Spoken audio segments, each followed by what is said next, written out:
Chicos, buenas tardes con todos los presentes. Hoy vamos a estudiar la histología del sistema renal completo. Ustedes saben que esto incluye el riñón, que es el órgano filtrador, el uréter, que es el conducto muscular, la vejiga, que va a ser el reservorio de orina. Recordemos que la histología no solamente va a describir estructuras, sino también explica sus funciones y patologías. Además, que justamente analizando para ya su examen final, es frecuente que en exámenes pregunten ya sea las capas histológicas, el tipo de epitelio, cuáles son las diferencias entre uréter, vejiga y pelvis renal, la función de cada región y también algo muy interesante es el orden, que vamos a ver más adelante cuál es el orden que debe de seguir todo el sistema renal. Ya les comento, manera de general, que va a tener un orden fisiológico, que es del riñón, luego sigue el uréter y la vejiga. Muy bien. Vamos a comenzar con el riñón para luego irnos a la parte de la vejiga, ¿sí?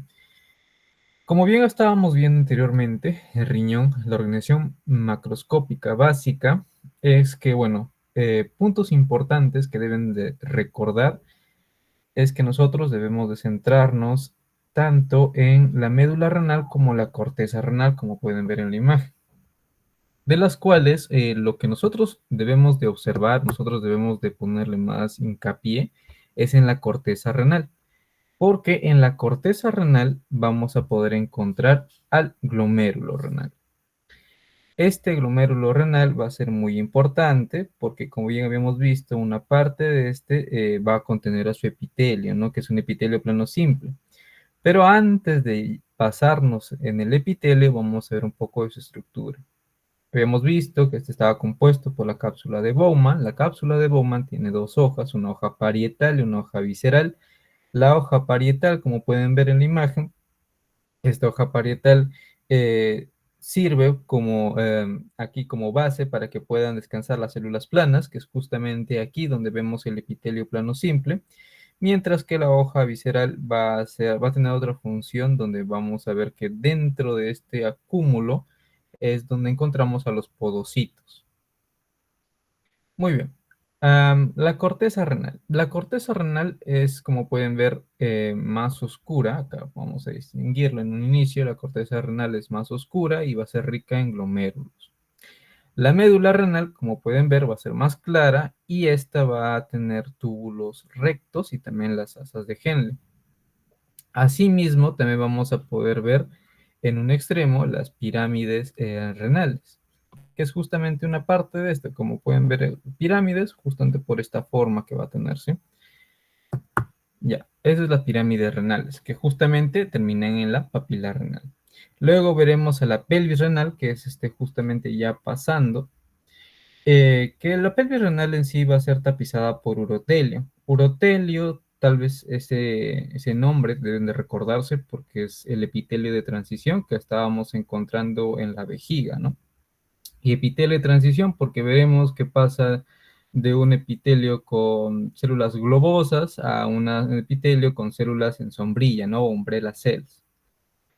Por otro lado, veremos al hilio renal. El hilio renal que va a ser aquí ya la entrada de la arteria y la salida de la vena y el uréter. En el examen, ya manera de ver para el examen, suele preguntar qué se observa en la corteza y qué se observa en la médula. Por eso es evitar remarcar lo siguiente. Punto fijo y resumen. Corteza, glomérulos. Médula, asa de Henle, o sea, gruesa, delgada. Veremos también los colectores y no hay glomérulos. Muy bien. Siguiente, veremos acá la corteza renal que estábamos mencionando. Este tiene el glomérulo, corpúsculo. Ya. Vamos a la médula renal, que es esta siguiente imagen. En la médula renal, como estábamos comentando, esta va a ser constituida por las asas de Henle y también sobre varios túbulos. Primero, con la asa delgada de Henle, esta va a tener un epitelio plano simple, una luz bien definida, como pueden ver, y también se parece a capilares, pero sin eritrocitos. Ajá. Además que estos no contienen hematíes, es decir, los glóbulos rojos. Por otro lado, veremos que las ramas gruesas del asa de Henle, estas sí van a tener un epitelio cúbico simple como pueden ver, va a tener un mayor citoplasma, una estructura de límite no muy claro, porque no se puede distinguir cuáles son sus limitaciones.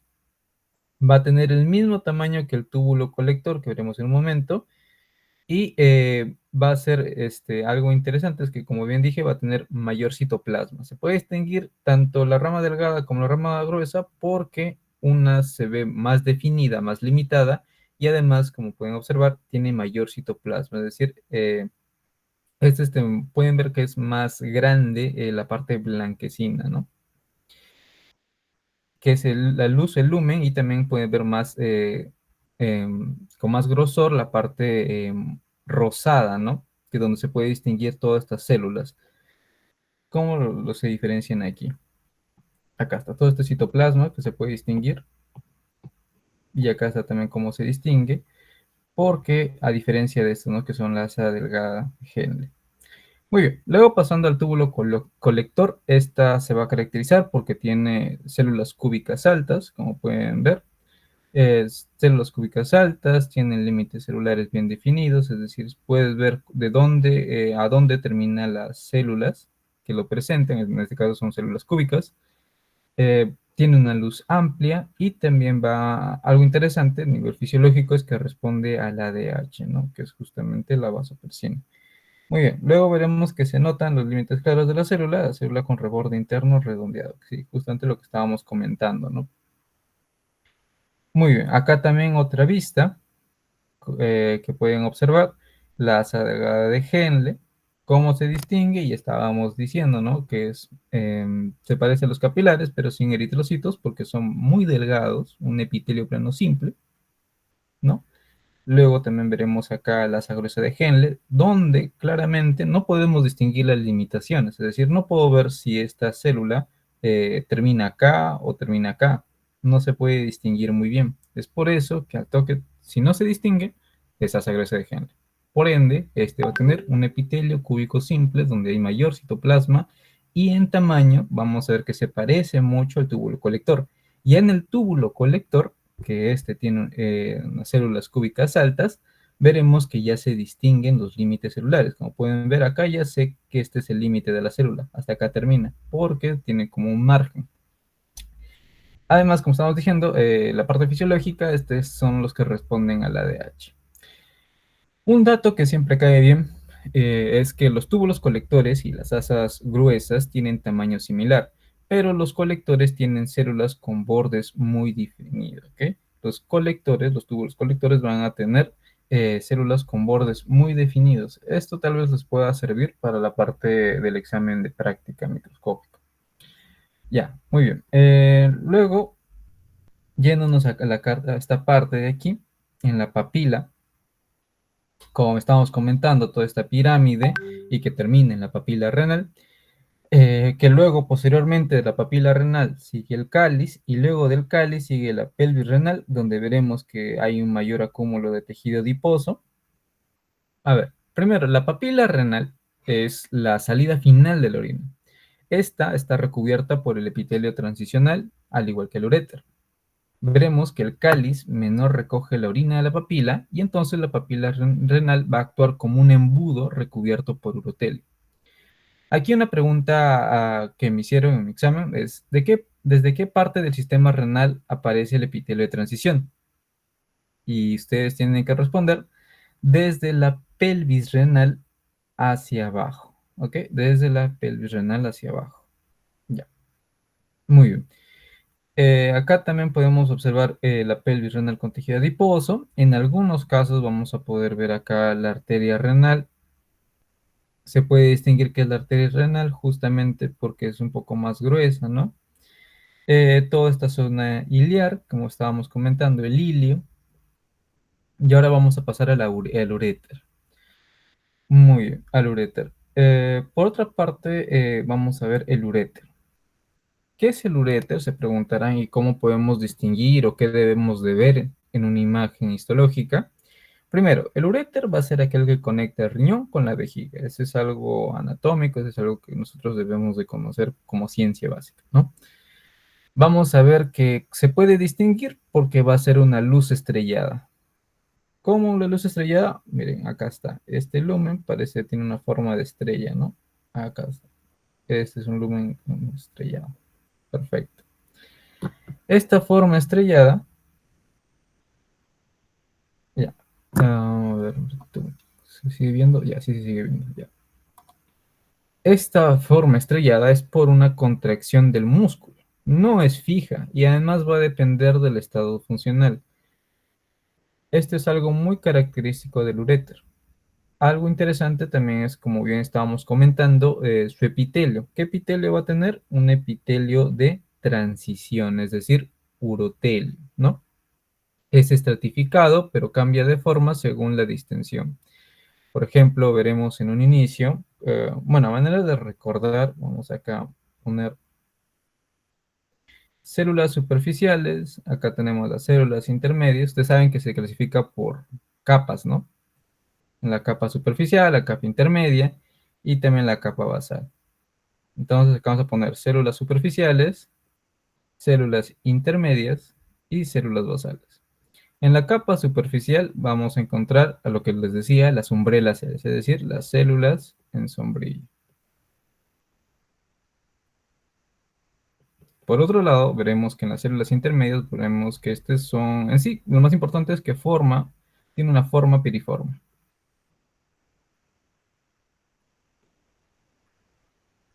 Y por otro lado, veremos que estas células basales son redondas o cúbicas.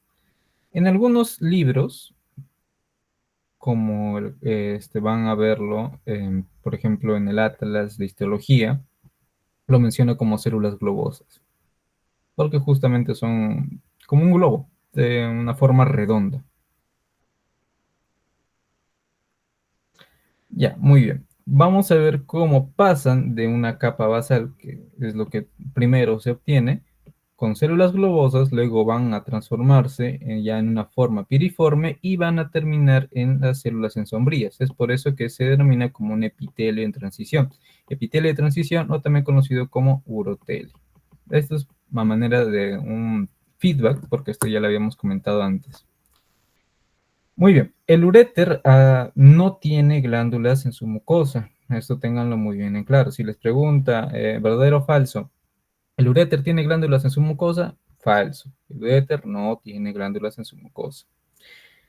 Veremos también que va a estar constituida por una lámina propia. En la lámina propia, esta va a tener el tejido conectivo laxo, unas fibras elásticas justamente porque vamos a ver que necesitan distenderse en el caso de que haya un almacenamiento de la orina, o también tienen que relajarse en el caso de que la orina sea expulsada.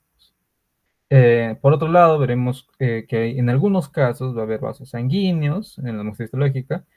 No tiene una muscular de la mucosa. Esto es clave porque si se habrán dado cuenta, en el sistema digestivo, esto sí obtienen. O sea, aparte de la lámina propia, hay una pequeña capa que se denomina como la muscular de la mucosa o muscular mucosae, que es, eh, que es propio del tubo digestivo. Algo que no tenemos acá. Es por eso también otra pregunta, ¿verdadero o falso? La vejiga, el uréter, ¿tiene muscular mucosae? Falso, no tiene. Y te preguntan, no sé, qué estructura tiene? Ya, el tubo digestivo, ¿no? Muy bien. Por otro lado, veremos que también vamos a tener una capa muscular. En esta capa muscular, para términos de memoria o para que después se puedan acordar, tienen el celi, es decir, circular externa, longitudinal interna. Y en el tercio distal aparece otra, que puede ser también conocida como la longitudinal externa adicional. Pero solamente quédense con eso. En la capa muscular está el celi, o sea, decir, circular externa, longitudinal interna. ¿Cuál es la función de esta capa muscular? Es justamente la peristalsis, es decir, el movimiento de la orina hacia la vejiga. Un dato típico de esto es que el músculo liso del uréter produce contracciones rítmicas independientes del sistema nervioso autónomo. Muy bien. Y por último lado, justamente acá no lo señalé, pero es toda esta parte externa que pueden ver cómo está así desplazada. no está, esta manera desordenada, ¿no? Por decirlo de alguna forma. Esta es la capa adventicia. En la capa adventicia vamos a poder encontrar el tejido conectivo, vamos a poder encontrar algunos vasos, linfáticos, nervios, y veremos que esta no tiene serosa, salvo cuando entra en el abdomen, ¿no? Ya. Muy bien. Ahora sí, vamos a la parte de vejiga, la parte que estábamos mencionando. La vejiga. A ver, la vejiga va a ser primero, término que deben de conocer, es un órgano reservorio de orina que tiene una estructura específica para cumplir su función. Justamente estamos hablando de ese epitelio, el epitelio de transición, conocido como urotelio. La vejiga tiene el urotelio más grueso del sistema urinario. Cuando está vacía, a ver, acá tengo una imagen, creo, cuando está vacía, acá está. Cuando está vacía, el epitelio va a ser alto. O sea, cuando no hay orina, no está orina almacenada en la vejiga, el epitelio va a ser alto. Acá está, toda esta parte de acá, este de acá es el epitelio de transición. Ahí. Ya, entonces, ¿qué ocurre cuando no hay orina? Cuando la vejiga está vacía, bueno, el epitelio va a ser alto. Pero ¿qué ocurre cuando está llena la vejiga de orina? Aquí es justamente donde veremos que el epitelio se va a aplanar. Más o menos va a alcanzar un máximo de 3 líneas celulares, es decir, no se va a poder distinguir muy bien si es una célula globosa, si es un umbrella cell, nada. ¿Por qué? Porque es muy aplanado, por así decirlo. Un epitelio muy aplanado. Muy bien. Bueno, luego veremos que las células superficiales van a ser multinucleadas y convexas. Vamos a poder distinguirlo, esta estructura de adentro hacia afuera. Muy bien. Como bien les comentaba, si se fijan en esta parte de acá, aquí vamos a poder encontrar el epitelio. Y el epitelio siempre, bueno, en esta parte lo vamos a poder encontrar en la mucosa.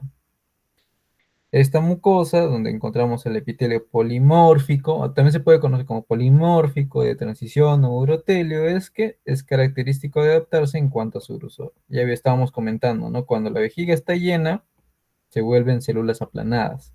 En cambio, cuando la vejiga está vacía, ya podemos distinguir las células globosas, las células con forma piriforme y también las umbrella cells. Muy bien, luego su estructura va a constituirse también con una lámina propia. En la lámina propia estamos diciendo que va a tener tejido conectivo denso o también puede tener tejido conectivo laxo. Es de acuerdo a la zona. En este caso se puede distinguir solamente tejido conectivo denso. Va a ser muy vascularizada. Mira, es más, acá nada más se puede distinguir acá unos cuantos vasos sanguíneos, ya sea vénula, arteria, arteriola. No hay muscular de la mucosa bien definida, como lo estaba comentando. Y aparte, vamos a encontrar un músculo detrusor. ¿Qué quiere decir un músculo detrusor? El músculo detrusor es en sí el conjunto de las 3 capas mal definidas. Aquí lo que vamos a poder encontrar es en la capa muscular 3 fascículos de músculo liso, es decir, 3 capas musculares. Estas van a ser la longitudinal interna, la circular media y la longitudinal externa. Muy bien. Estos en sí van a ser, responsables de la micción mediante la contracción coordinada. Acá, como nos dice, tiene una potencia regular que permite que la vejiga, bueno, que permiten a la vejiga contraerse de acuerdo al momento que se requiere eliminar la orina. Y para ello es la coordinación con esfínteres y en sí el esfínter vesical. Como pueden distinguir acá, vamos a poder ver 3 capas musculares, 3 fascículos. Acá el longitudinal externo, todo esto longitudinal externo. Luego también vamos a poder distinguir el circular medio y al longitudinal interno. Muy bien. Dato de examen es que el esfínter interno es una condensación de la capa circular del músculo destrusor. Ya, listo. Por otro lado, también vamos a observar una adventicia. Acá está buscando. Acá está la adventicia. Muy bien, la adventicia y también la serosa. Primero la serosa y luego la adventicia. Algunos, bueno, unos profesores lo conocen como de la misma forma, o sea, lo pueden llamar adventicia o serosa y otros lo separan. En el caso de la metodología de Gitton, este lo separa, porque la serosa va a ser, como pueden ver, toda esta parte más larga, que en sí es todo el peritoneo en la zona superior. En cambio, ya la adventicia es un poco más delgada y esta se distingue en el resto por tener tejido conectivo, vasos y nervios. Correlación clínica sencilla, para no aburrirlos, es que si hay una inflamación de la mucosa, va a haber una cistitis o dolor de urgencia, donde veremos que toda esta parte de acá vamos a poder encontrar de vasos, nervios así dañados. Muy bien, entonces, acá un poco de manera de repetir toda esta parte de acá, de cómo es el epitelio alto, ¿no? Esta estructura, veremos las células globosas en la capa basal, acá ya las células, cómo van cambiando de forma. Y por último, las células en sombrilla, que como les decía, ustedes conocen que se divide por capas, capa basal, capa intermedia y la capa superficial. Acá, miren, en la serosa, que a lo que se refiere con peritoneo, es que va a tener tejido adiposo, que es justamente estas celdillas, ¿no? De tejido adiposo, y ustedes pueden reconocer al toque que es un adipocito eh, de uno solamente unilocular, ¿no? ¿Por qué? Porque es solamente pueden ver un núcleo, no es multinuclear, como van a ver más adelante. También veremos que acá hay elementos vasculares, acá están algunos del sistema vascular, y filetes nerviosos, ¿no? Como son estos de acá, filetes nerviosos. Toda esta parte de acá, filetes nerviosos. Que ayudan al simpático y parasimpático en la relación del movimiento, bueno, de la función de micción. Muy bien. Entonces, esta sería la primera parte que estábamos comentando del sistema renal en sí. Preguntas de examen, que sé que es lo que más les interesa, es que, bueno, ¿dónde aparecen los glomérulos? Manera de feedback también. ¿Dónde aparecen los glomérulos? En la corteza renal. ¿Qué epitelio recubre el uréter y la vejiga? Un epitelio de transición, polimórfico o urotelio. ¿Por qué la luz del uréter es estrellada? Por la contracción del músculo liso. ¿Cuáles son las capas del músculo detrusor? Como estábamos viendo, esta va a tener tres fascículos, ¿no? Puede ser cuáles son las capas o también cuáles son los fascículos del músculo detrusor. Acá, como estábamos comentando, vamos a tener tres capas, ¿no? La longitudinal interna, la circular media, la longitudinal externa. Y una pregunta clave que es para marcar, quiero decir, ¿qué estructura inicia el urotelio? La pelvis renal. Todo comienza con la pelvis renal. Ya, muy bien. Ahora vamos a pasar al segundo bloque, ya la segunda clase que les debía. Vamos a hablar acerca, bueno, José, ¿lo puedes cortar acá y puedes poner otro video? Porfa, me confirmas. Córtalo aquí y comenzamos con otro video. Cuando lo hagas, denme un like acá en el Meet.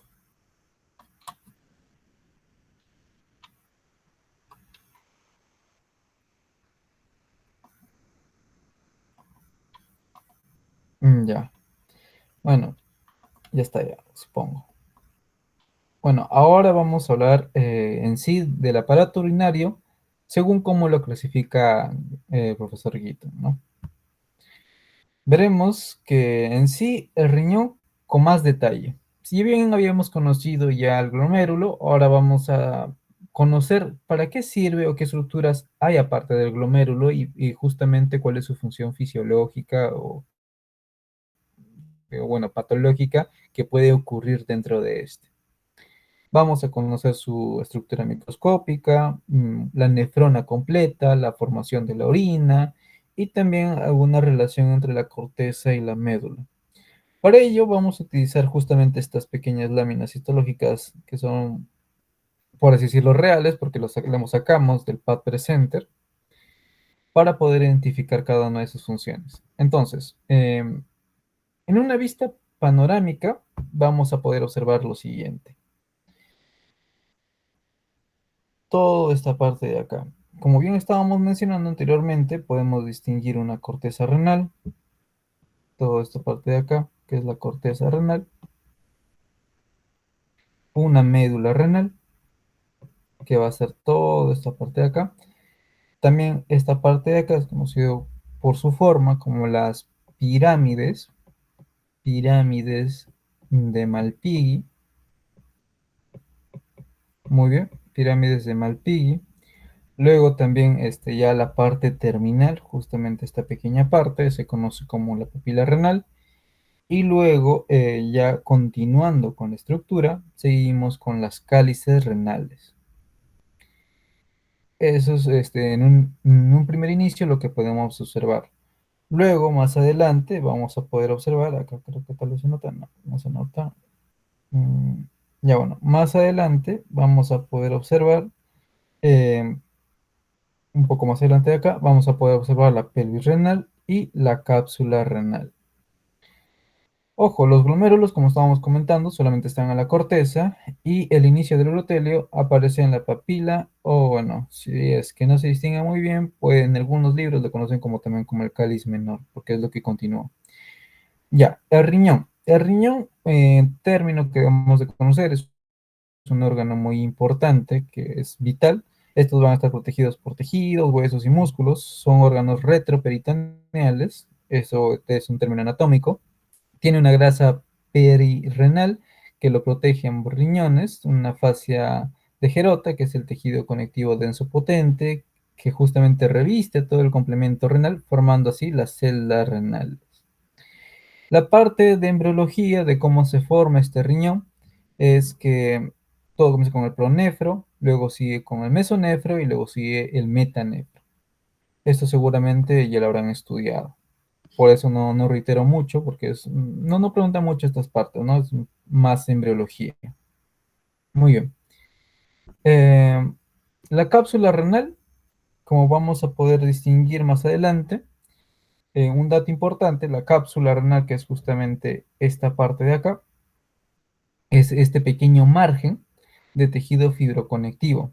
Es decir, es una capa de tejido fibroso que va a proteger al riñón. Está por debajo de la corteza, donde está la parte filtradora del riñón. En sí, siempre del riñón tienen que acordarse de su unidad funcional básica, que es la nefrona, ¿no? Ya yéndonos a la médula renal, en la médula renal que habíamos visto que contiene estructuras para concentrar la orina. Estas van a ser el asa delgada de Henle, el asa gruesa de Henle, también los túbulos rectos y los túbulos colectores. Muy bien. En algunas muestras anteriores estábamos viendo estas estructuras y cómo se pueden diferenciar, ¿no? Los túbulos rectos no habíamos podido diferenciar, pero tal vez aquí podemos tener una muestra donde sí se pueda lograr, ¿no? Y a ver, siguiente. Eh, Comenzamos con el corpúsculo renal, habíamos visto que estaba formado, ¿no? Por todo este sistema. Aquí podemos distinguir también la médula renal, donde esta va a ser más clara. Podemos distinguir también células, algunas células y estructuras, va a ser menos vascularizada, tiene una forma de pirámide, justamente por eso también se denomina esta parte como pirámide de Malpighi. Y en la parte que continúa, que es justamente los cálices, vamos a poder encontrar dos cálices menores y cálices mayores. A manera general, los cálices renales vamos a poder ver que bueno, que participan del sistema pielocalicial. Es justamente aquí donde inicia. Este va también a contener un epitelio en transición, tanto como habíamos visto del uréter y la vejiga.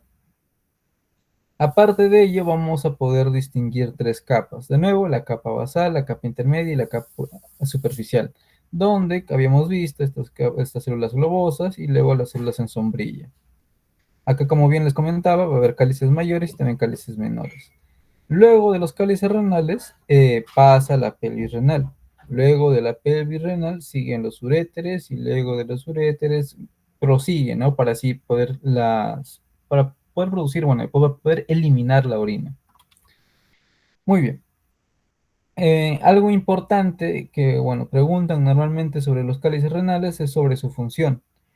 Su función, como bien dice aquí, es resecciona las gotas de orina de la papila renal. Es decir, las gotas que van a salir por esta papila renal, que es justamente la parte final de la pirámide de Malpighi, estas gotas se van a almacenar dentro de los cálices renales, es decir, los va a reseccionar. Con eso se refiere con recepción. Muy bien. Por otro lado, yéndonos un poco ya al corpúsculo renal, que es parte de la corteza renal, justamente toda esta parte de acá, la corteza renal, recordar que aquí es donde estaban los glomérulos, ¿no? Pero habíamos mencionado que los glomérulos, es decir, todo este corpúsculo renal, está formado por la cápsula de Bowman, una hoja parietal donde está el epitelio plano simple y una hoja visceral donde están los podocitos, luego también otra estructura, el espacio urinario, justamente estábamos viendo eso, y también el glomérulo, ¿no? Que es una red capilar. Pero ¿para qué nos sirve? Acá ya nos centramos en función. ¿Para qué nos sirve este glomérulo? En sí es porque este va a ser va a actuar como un ultrafiltrado glomerular. Muy bien. Aparte de ello, otras funciones que vamos a ver en el tubo, en los túbulos que lo continúan, vamos a ver que el túbulo contorneo proximal se encarga de la reabsorción de proteínas y también de la retención de estas. También no solamente de proteínas, sino también de carbohidratos como la glucosa. Veremos que otros tubos o en otras estructuras que vamos a poder encontrar aquí se encargan así de una mayor reabsorción de electrolitos, hidrógeno, potasio y calcio, que como ustedes más adelante o seguro ya habrán visto, todo el aparato yuxtaglomerular que reconoce más o menos específicamente si el organismo está funcionando bien o no a través de diferentes tipos de receptores, ¿no? Además, así veremos los túbulos colectores y también los túbulos contorneados distales. Los túbulos colectores, que hemos visto que tienen una limitación más visible de sus células y que ya a manera de ver sus funciones se encargan de la retención y la reabsorción de agua. Muy bien. Pero para que no quede inconcluso esta parte, acá vamos a recordar la corteza renal, la médula renal.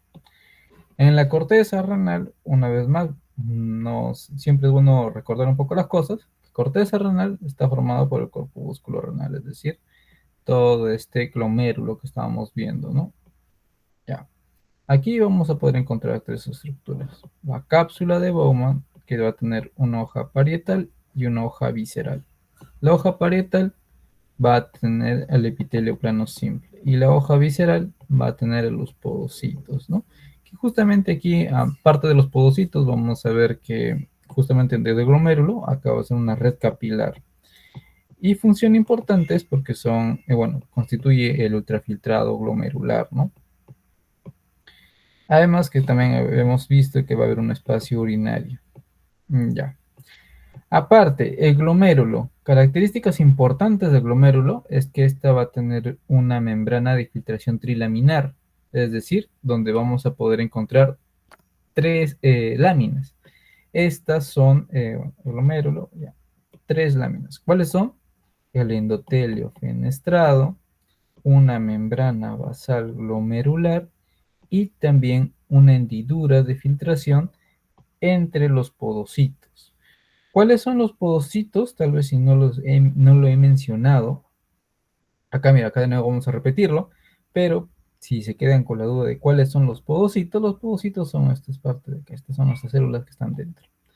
Estos son los podocitos, que se distinguen porque están en la hoja visceral, a diferencia de los que se encuentran en la hoja parietal, que justamente lo divide este espacio urinario.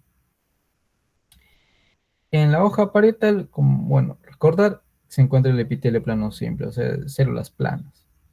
Ya, muy bien. Ahora, ¿cuál es el recorrido que ocurre bueno, así de todo el aparato urinario, tanto en la corteza y la médula renal?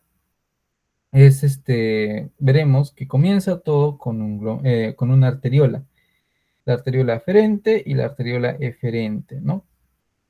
La arteriola eferente va a ser la que da la sangre. Luego veremos que aquí en el glomérulo, que es constituido como, bueno, que va a ser una red capilar, es el principal componente de la nefrona. Recordar que la nefrona, como estamos viendo, es la estructura funcional, bueno, la unidad funcional del riñón, ¿sí? Esta es la nefrona. La nefrona se encarga de filtrar el plasma de la sangre, donde va a retener los elementos nutritivos, es decir, la proteína, la glucosa, lo que le sirve a nuestro cuerpo, y entonces solamente va a extraer lo más importante, lo que más nutritivo para nuestro cuerpo, y va a dejar los elementos dañinos. Estos elementos dañinos van a ser eliminados a través de la orina. ¿Cuáles son estos elementos dañinos? Van a ser las sustancias nitrogenadas, la urea y la creatinina, que son justamente sustancias tóxicas para nuestro cuerpo. Muy bien, entonces, una vez tenemos el glomérulo, que es el principal componente de la nefrona, veremos que continúa con un túbulo contorneado proximal. Muy bien, este túbulo contorneado proximal es la estructura más abundante, como pueden ver de esta forma así, ya, es la estructura más abundante de la corteza. Características es que este va a tener un epitelio cúbico simple, va a haber muchas mitocondrias, un citoplasma eosinófilo, borde en cepillo, por eso estamos dibujando así como un borde en cepillo, una luz más o menos, por así decirlo, sucia, y algo importante fisiológicamente es que reabsorbe el 80% del filtrado de agua, de sodio, de glucosa y también de aminoácidos. Luego veremos que prosigue con el asa, la rama delgada del asa de Henle, ¿no? La rama descendente. La rama descendente del asa de Henle, o la rama delgada. En esta rama delgada del asa de Henle, eh, ya bueno, rama descendente de asa de Henle, luego seguimos la rama ascendente. En estas vamos a poder distinguir también la rama delgada del asa de Henle, que es justamente porque tiene un epitelio plano simple, muy parecido a un capilar, no tiene eritrocitos y permite el intercambio de agua y solutos. Este es un término más fisiológico, que deben de recordar que la rama delgada de la de Henle permite el intercambio del agua y de solutos. En cambio, ya la rama gruesa del asa se encarga de en sí no reabsorber el agua, sino de un transporte activo de iones. Y se preguntarán, ¿por qué la rama gruesa de la asa de Henle no puede reabsorber agua? Esto es justamente por una característica básica de esta.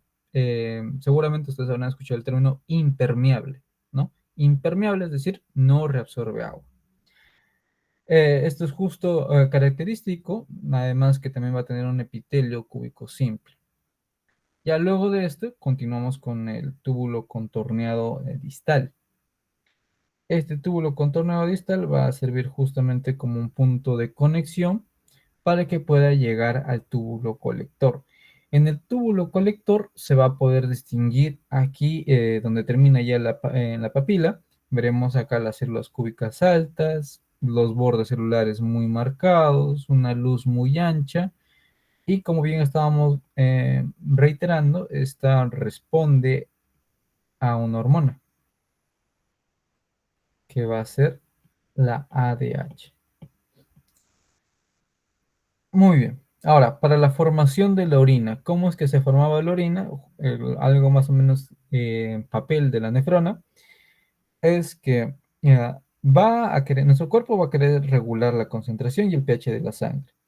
Entonces vamos a poder encontrar dos tipos de personas, dos tipos de pacientes. Los deshidratados, donde van a ser aquellos que justamente como no tienen agua en el organismo, y nosotros sabemos que un 60% de nosotros está compuesto de agua, nuestro organismo va a detectar esto justamente por el aparato yuxtaglomerular y lo que va a querer hacer es una retención de líquido. Pero ¿qué es lo que pasa en el sentido contrario? Cuando una persona está súper hidratada. Aquí ocurre lo siguiente, una liberación de líquido. donde veremos que esta liberación del líquido va a estar más formado por orina, es decir, de sustancias que no sirven como nutrientes, no sirven para la retención de nutrientes de nuestro cuerpo que va a necesitar. Además, veremos que en algunos casos, en algunas patologías, va a haber una alteración de pH, ¿no? Entonces, como por ejemplo puede ser una acidosis, una alcalosis, estas alteraciones en el pH, nuestro cuerpo lo que va a buscar es que, bueno, lo que va en sí a suceder es que se regula reteniendo algunos electrolitos o también puede ser eliminándolos, ¿no? Ya sea una alcalosis, una acidosis, va a retener o también puede eliminarlos, justamente porque nuestro cuerpo va a querer buscar el equilibrio. Ustedes muy bien saben que justamente el pH va a ser muy importante, ya sea para la función de las células, para que puedan sobrevivir estas, o también en el tema digestivo, ¿no? Porque estas van a necesitar un pH más ácido para que así actúen las enzimas que van a actuar justamente para elaborar el jugo gástrico, para que puedan producir diferentes funciones, ¿no? Activar la acetilcolina, producir la gastrina, etcétera. Muy bien. Acá justamente vamos a recordar un poco, ya para mencionar nada más lo que estábamos diciendo anteriormente, este glomérulo que lo encontramos en la corteza renal. Aquí vemos que se puede diferenciar esta estructura, primero con la cápsula de Bowman, que es justamente toda esta parte de acá, donde veremos que también está subdividida por una hoja parietal, donde encontramos el epitelio plano simple, y una hoja visceral. Esta hoja visceral que está de color más o menos morado, ¿no? Esta hoja visceral donde encontramos a los podocitos. Justamente entre estas dos está el espacio urinario, también conocido como espacio de Bowman, donde va a ir aquí el ultrafiltrado glomerular, es decir, la preorina. El ultrafiltrado glomerular que justamente habíamos visto que era su función que se encargaba, ¿no? También en algunos casos vamos a poder encontrar vasos sanguíneos. Justamente pueden ver estos colores más rojizos, esos son los vasos sanguíneos. Justamente por eso también se denomina como una red capilar este glomérulo, ¿no? ¿Qué es lo que pasa o qué es lo que se concentra dentro de toda esta parte de la hoja visceral o bueno, dentro de esta pequeña parte? Veremos que aquí se concentra como un ovillo. Vamos a poder encontrar un ovillo glomerular que es justamente que está formado por su componente vascular, que es el endotelio, esta capa que recubre, también habíamos visto, sí, todos los vasos sanguíneos, y justamente sirve para soportar, va a poder soportar a las células mesangiales que vamos a poder encontrar dentro de esto. Estas células mesangiales, como su propio nombre lo dice, van a producir mesangio. ¿Qué es el mesangio? El mesangio va a ser la matriz que se encarga de soportar toda la estructura glomerular o en sí el glomérulo. ¿Cuáles son estas células mesangiales? Justamente lo vamos a poder encontrar más en el centro. Acá está una, acá vemos otras. No confundir con los podocitos, que los podocitos van a ser un poco más largos y deformes, como este de acá, y que se van a poder más encontrar en los bordes, ¿no? En los bordes donde está la hoja, esta hoja visceral. Muy bien. Aparte de ello, como bien estábamos comentando, vamos a poder distinguir un túbulo contorneado proximal, el túbulo contorneado proximal y también un túbulo contorneado distal. Primero, el túbulo contorneado proximal va a ser el que se encuentra en mayor cantidad en la corteza renal. Vamos a ver que este se caracteriza por tener el citoplasma eosinófilo. Además, algo muy interesante es que aquí va a tener muchas mitocondrias, va a haber muchas mitocondrias porque va a necesitar de energía, ¿no? Y va a necesitar de esta respiración. Además que veremos que algo característico es que va a tener un borde en cepillo, ¿no?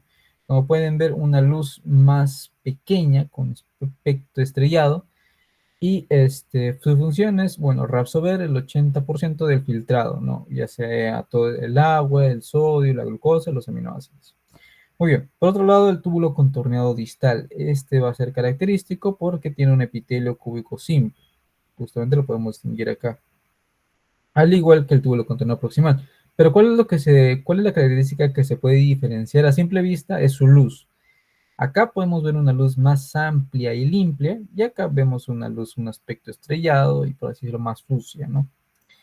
Aquí vamos a ver que también hay menos citoplasmas y también que algo fisiológico es que veremos que tiene un citoplasma pálido, una luz evidente dilatada, y por la parte fisiológica decía es que funciona con aldosterona, que es una hormona, para regular el sodio y el potasio. Si te preguntan en el examen cómo distinguir el tejido, bueno, el túbulo contorneal distal con el túbulo contorneal proximal, es en sí sobre su luz. El túbulo contorneal proximal, una luz sucia con borde en cepillo, un aspecto estrellado, y el túbulo contorneal distal, una luz limpia y amplia, ¿no? Evidentemente dilatada. Ya. Ya pasando a las ramas delgadas, rama gruesa del asa de Henle, también ya al túbulo colector, veremos lo siguiente, ¿no? En la rama delgada del asa de Henle, esta se caracterizaba por tener un epitelio plano simple, muy parecido a un capilar, como bien les comentaba, pero sin eritrocitos, ¿no? Esta pequeña parte de acá, muy pequeña, muy delgada, y que en sí, debido a que es muy delgada, va a permitir también el intercambio entre agua y solutos.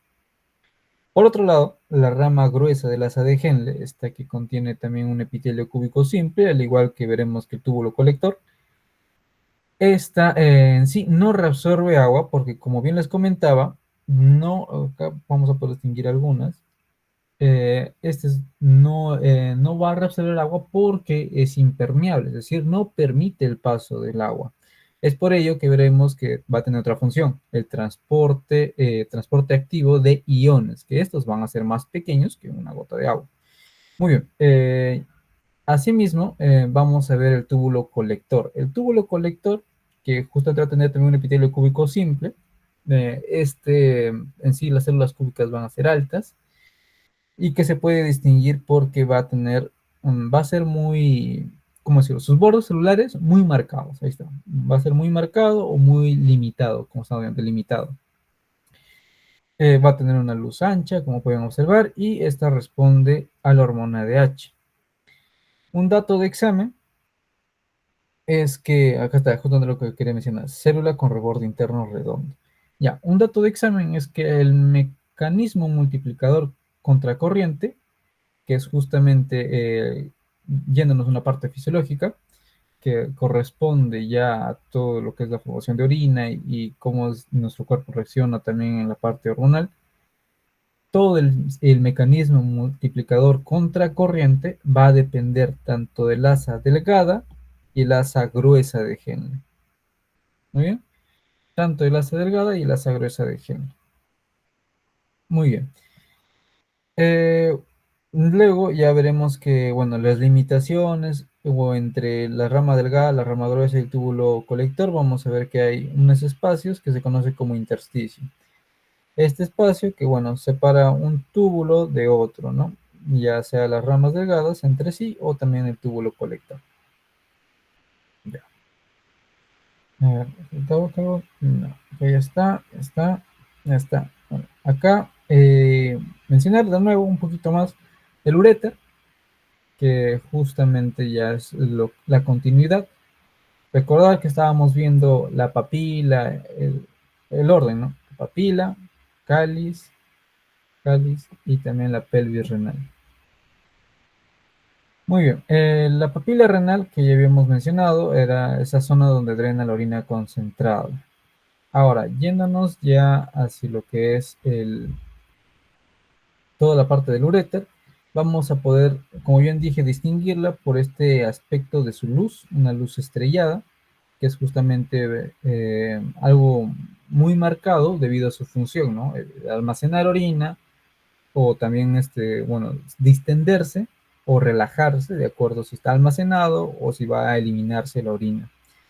Esta va a tener, vamos a ver que hay tres capas, una capa mucosa donde encontramos el epitelio en transición, toda esta parte de aquí, este epitelio en transición que habíamos mencionado, capa basal, capa intermedia y capa superficial. Capa superficial encontramos ya a las células en sombrilla, en la capa basal y la capa intermedia, las células globosas, ¿no? Como ustedes pueden ver aquí.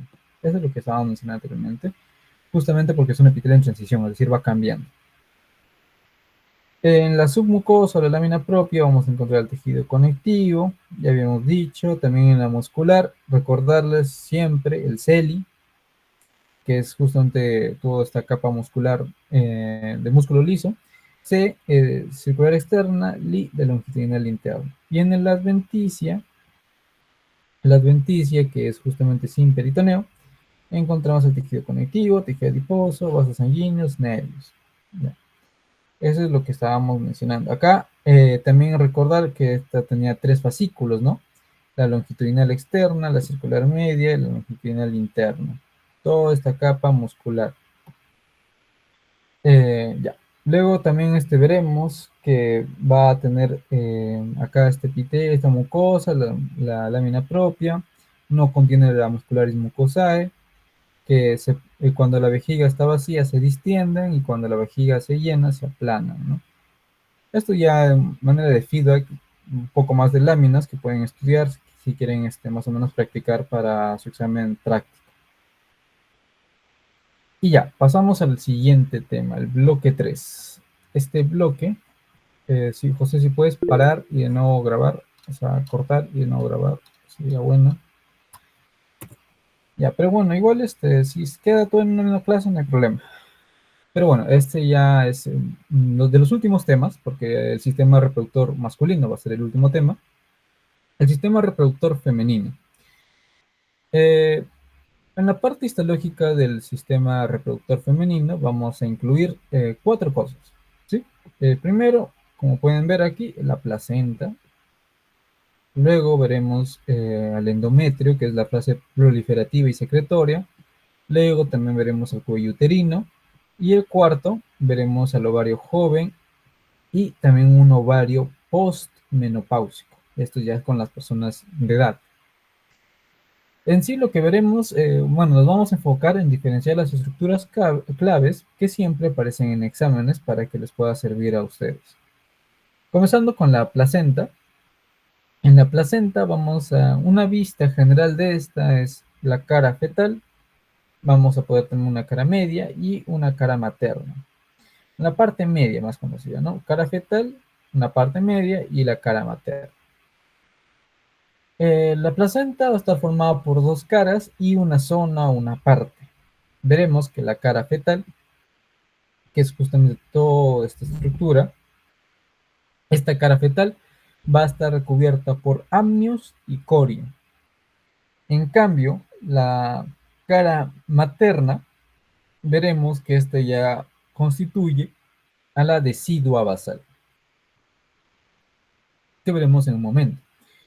Por otro lado, la parte, o bueno, la zona media, vamos a denominar zona media, esta vamos a ver que contiene velocidades coriales, el corión frondoso y el corión pelado, que va a ser menos frondoso.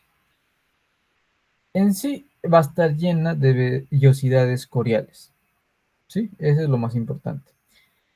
Además que estudiamos la placenta porque va a ser un órgano de intercambio de oxígeno, nutrientes, desechos y hormonas. Ya.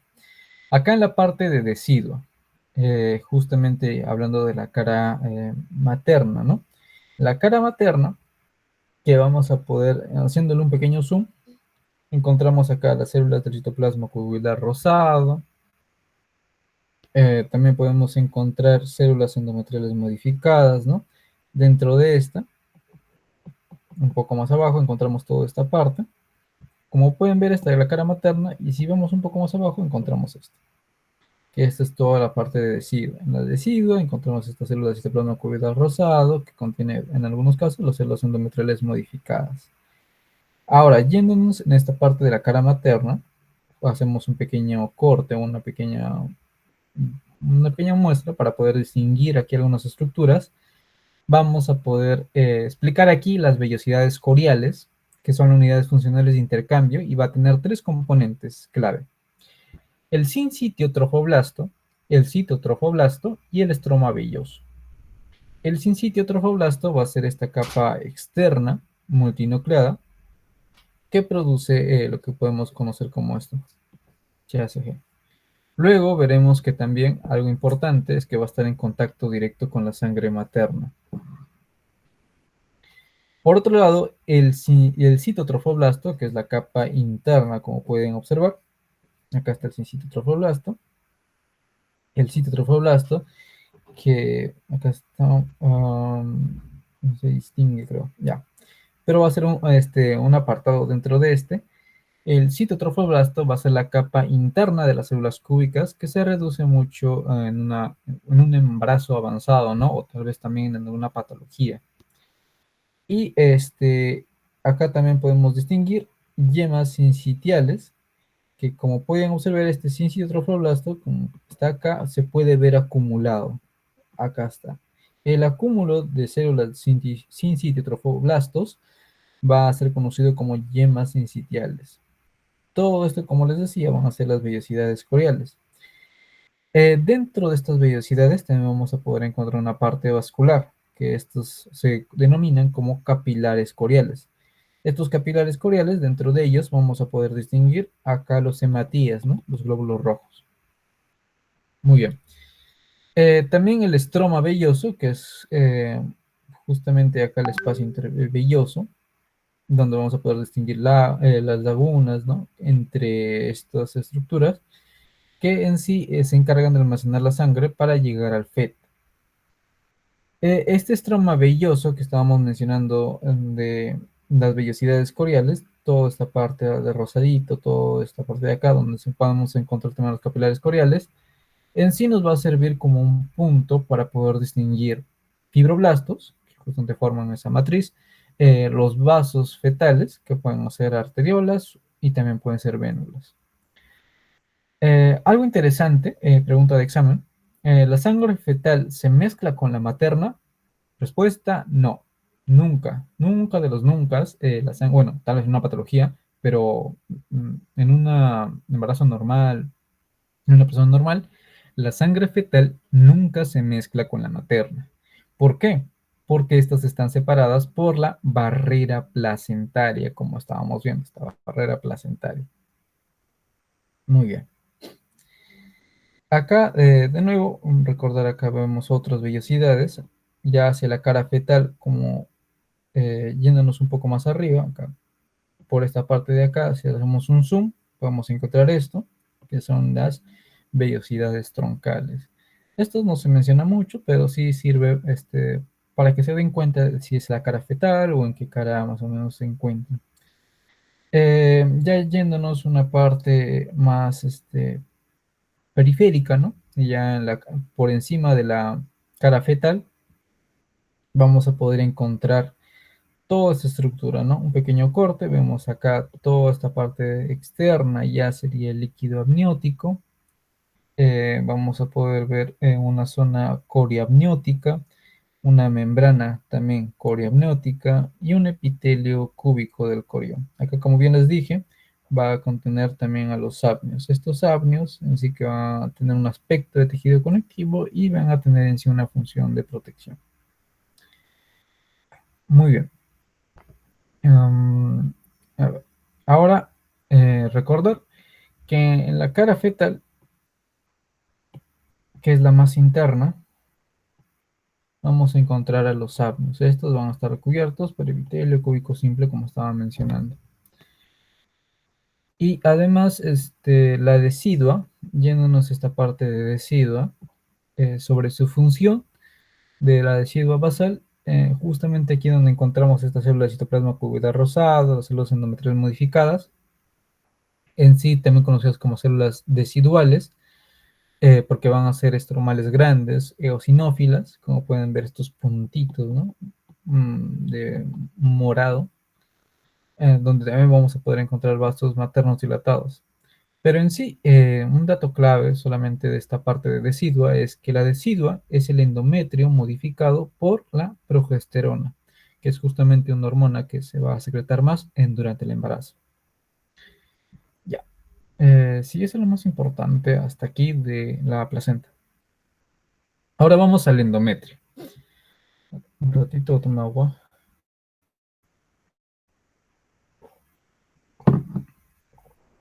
Ya. El endometrio proliferativo. Bueno, o también conocido como endometrio, en su fase proliferativa y en su fase secretoria. Vamos a primero hablar sobre su fase proliferativa. De características importantes es que vamos a poder distinguir aquí glándulas rectas estrechas. Vamos a poder hacer un pequeño zoom.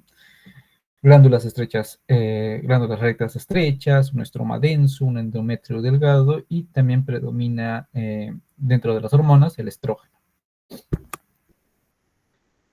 Aquí vamos a poder distinguir estas tres capas, bueno, tres estructuras, el perimetrio, el miometrio y el endometrio, ¿no?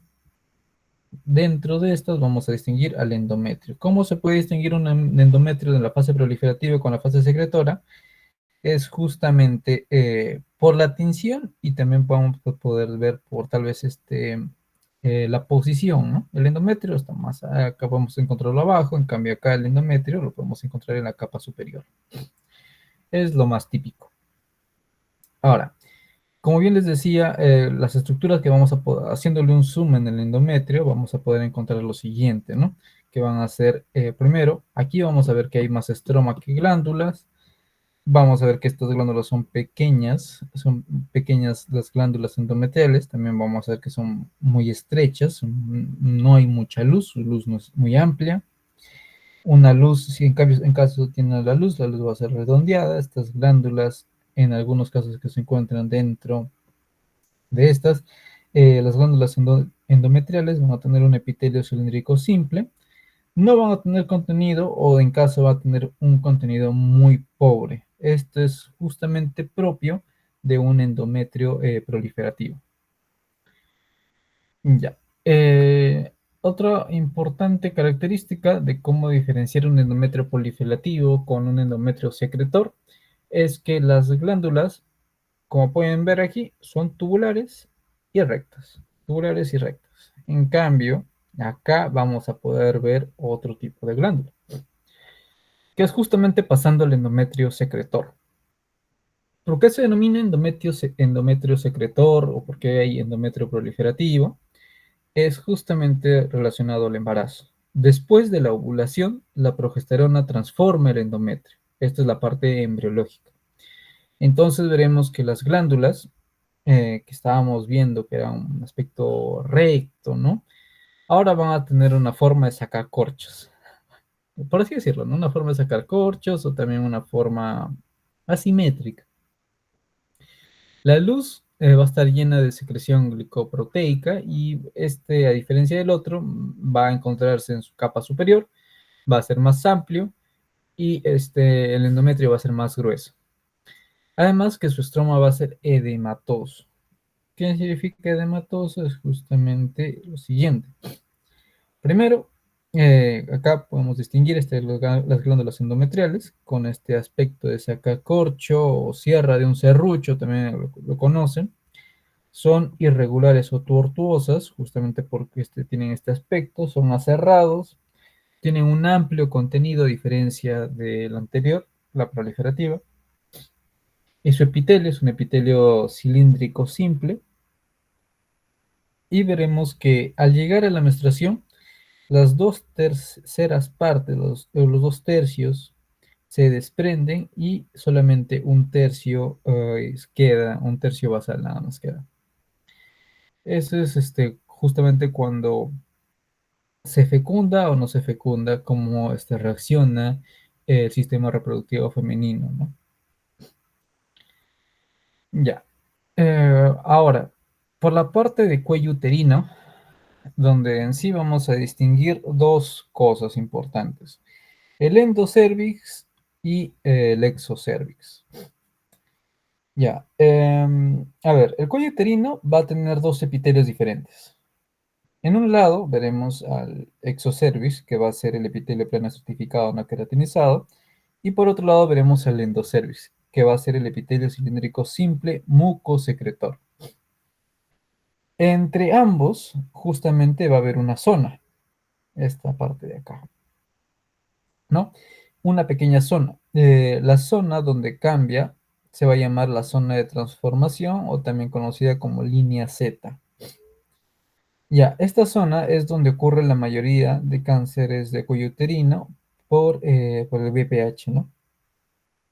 Que esto justamente lo van a ver ya en pato. Ya, esto es lo que más se puede distinguir. Además que ya llegando, bueno, iniciando el epitelio plano no queratinizado del exocervix, podemos distinguir lo siguiente, ¿no? Estos quistes de Nabot.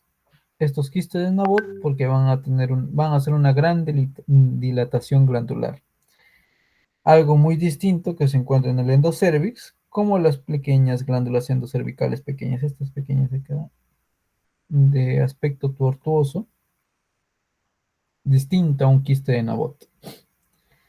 Justamente acá les comentaba la línea Z, que de nuevo, la línea Z, bueno, la zona donde cambian, se llama una zona de transformación, línea Z. Esta zona, como les decía, es donde se produce la mayor parte de cánceres de cuello uterino.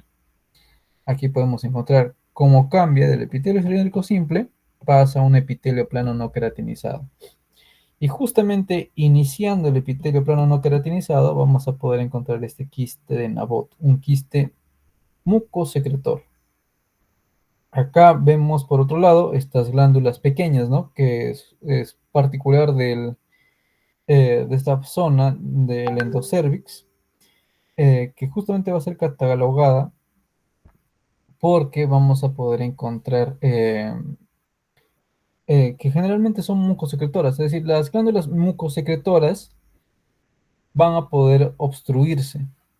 Y si se obstruyen, se forman los quistes Nabot, que es justamente lo que es visible. ¿Qué quiero decir con esto? Por ejemplo, iniciamos con una glándula endocervical. ¿Qué es lo que pasa si, no sé, hay un patógeno, hay una patología en el organismo que hace que esto se obstruya? Si esto se obstruye, vamos a ver que se va a ver un acúmulo. Por ejemplo, está acá pequeñito, se va a ver acumulando, acumulando, y se va a hacer más grande, ¿no? Y es justamente lo que vemos aquí, es el quiste de Nabot, que es lo mismo, que va a ser una gran dilatación glandular, eh, mucosecretor, y que es justamente visible en esta imagen. Esto es con referente al cuello uterino. Lo más importante. Ahora, el ovario joven. ¿Qué es lo que vemos en el ovario? Luego para ver también el ovario postmenopáusico. En el ovario joven vamos a poder distinguir cuatro cosas muy importantes. La corteza, ¿dónde está? Ya, acá está. Primero, acá está. Debemos distinguir cuál es el ovario joven y qué es esta parte de acá, que es justamente la trompa uterina. Primero vamos al ovario joven. En el ovario joven, lo que vamos a poder distinguir va a ser una corteza. La corteza donde vamos a poder encontrar a todos los folículos, justamente toda esta parte de acá. Y dentro de los folículos vamos a poder encontrar algunos, que van a ser los primordiales, primario multilaminar, unilaminar. Luego veremos también que hay una parte de médula. Si aquí hay una parte de corteza, también habrá una parte de médula. Entonces, la médula va a ser aquella ya que donde vamos a poder encontrar los vasos sanguíneos o el estroma. También vamos a poder encontrar un epitelio germinativo, cilíndrico simple, y una túnica albugínea, que es justamente esta estructura, seguramente lo han visto en la anatomía, esta túnica albugínea que va a ser el tejido conectivo denso, ¿no? Ya.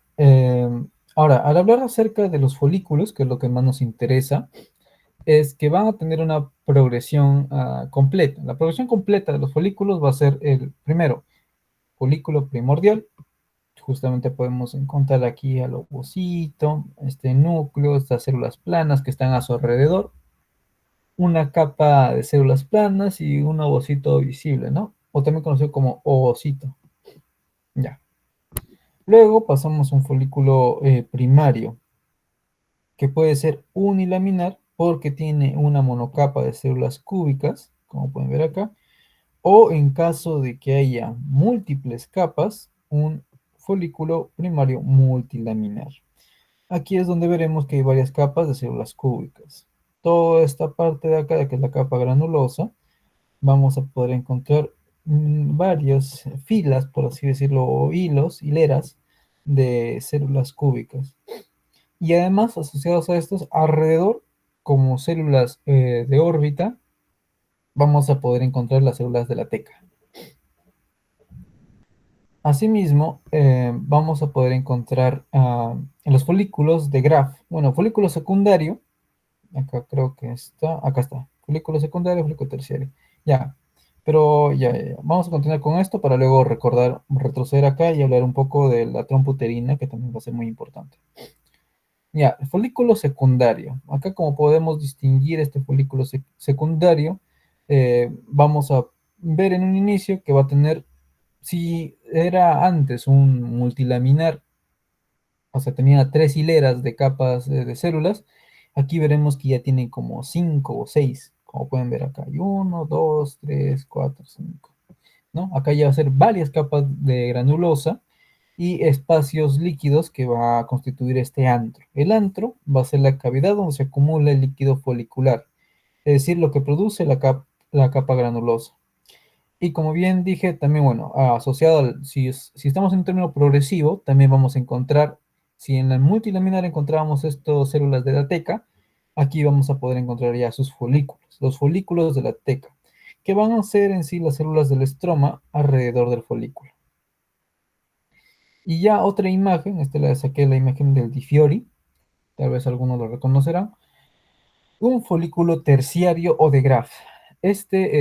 Características es que tiene un antro gigante, muy grande. El antro va a ser como este espacio. Este espacio va a ser muy gigante. Acá también está el antro, pero es más pequeñito. Acá este es el antro muy grande, gigante. Veremos que también vamos a poder encontrar un cúmulo oófero, que va a ser estos grupos de células alrededor del ovocito. Y también aquí veremos que va a haber una teca interna, que va a ser hormonal, y una teca externa fibrosa. Acá características es que no va a tener ovocito generalmente. Este estrato granuloso se vuelve más delgado a medida que va creciendo porque va a estar ocupando más lo que es toda esta parte del antro. Si va creciendo el antro, entonces todo el estrato granuloso se va volviendo más delgado. Asociado a esto veremos el folículo de la teca que va a ser más, se va a dividir más, se va a especializar más, se vuelve más organizado. Aquí podemos denominar la teca interna como hormonal y la teca fibrosa o externa, para luego distinguirla con el estroma, que el estroma va a ser el tejido conectivo altamente celular, que esa ya es la parte más externa, distinguiéndose de los folículos de la teca, donde encontramos a las células del estroma que van a ser fusiformes, es decir, en este aspecto fusiforme. Ojo, solamente, pregunta de examen, solamente los folículos están en la corteza, nunca en la médula. Ya. Acá, como bien les decía, esta corteza, ¿no? En un inicio, cómo está dividido todo esto, ovario joven, presenta en una corteza, donde están acá los folículos, y una médula, donde encontramos a los vasos sanguíneos, el estroma. Acá también otras características, como lo estaba comentando en un inicio, un epitelio, este epitelio germinativo, que va a ser el epitelio cuboidal simple, o también en algunos casos veremos que puede pasar a ser cilíndrico simple, y una túnica albugínea, que es justamente esta parte que continúa con el epitelio, que va a ser el tejido conectivo denso e irregular. Es tejido conectivo denso e irregular. Ya, a ver. Acá. A ver, ¿qué es lo que pasa después de cada ovulación? Esto es justamente ya la parte embriológica, bueno, la parte del ciclo menstrual. Veremos que el folículo se rompe, o sea, el folículo roto va a formar el cuerpo lúteo. Este cuerpo lúteo más adelante se va a atrofiar y queda el cuerpo albicans, que es justamente como una cicatriz conectiva. ¿Por qué? Porque el cuerpo albicans, como vamos a poder distinguir aquí en esta imagen, esta parte de acá es el cuerpo albicans, va a ser el tejido conectivo denso y irregular. tejido denso irregular. Eso ya es más para la parte del ciclo menstrual, que también se puede distinguir claramente en algunas láminas de microscopio. Y ya para terminar el bloque 3, que es justamente el sistema reproductor femenino, bueno, eh, antes de pasar, quería mencionar aquí ya, acá está. Antes de pasar, quería mencionar la trompa uterina, ¿no? Que es justamente también parte de lo que se puede ver en una muestra histológica de ovario joven. A ver, dame un momentito.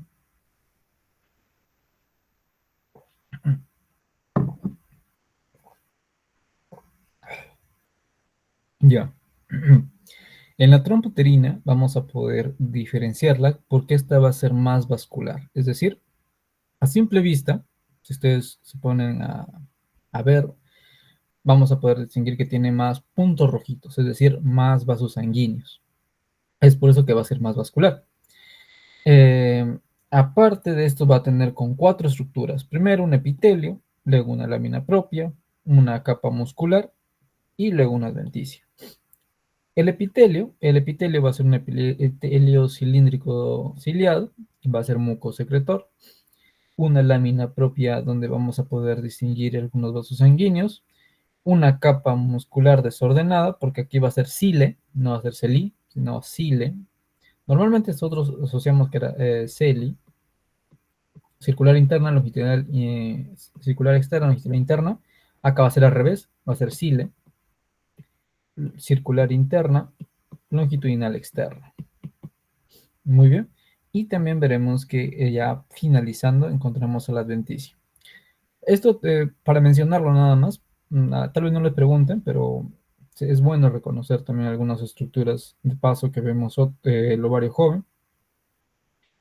Y ahora sí, para pasar al ovario postmenopausia. ¿Qué es lo que ocurre en este ovario postmenopausia? Características es que no hay folículos. Va a haber gran cantidad de cuerpos albicans, justamente estas cicatrices, tejido conectivo denso, van a aumentar estos cuerpos albicans, va a haber muchísimo estroma colagenizado, también vamos a ver que hay una corteza delgada y una médula bastante prominente, ¿no?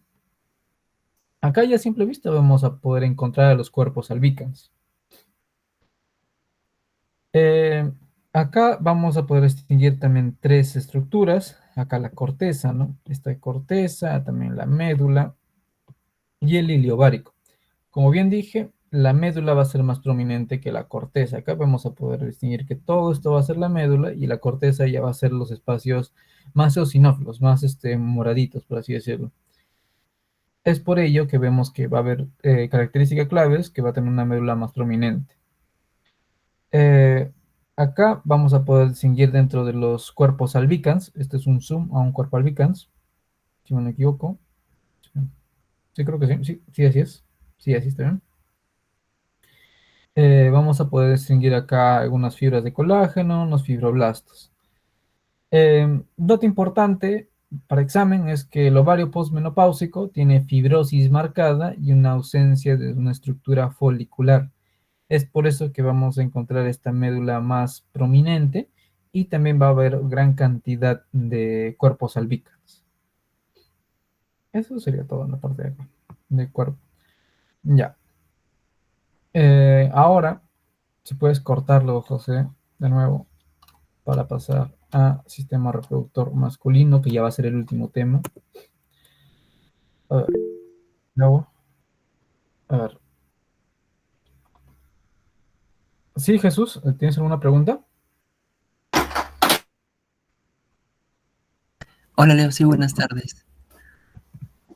Sí. ¿Cuál es tu pregunta? Ya, sí, mi conexión. Sí, era justo del tema pasadito del riñón. Lo había mandado por comentario, pero debí prender el micrófono. Era si es Ya. que en la muestra de riñón era, en alguna de los cortes, si es que era visible la mácula densa. Ya.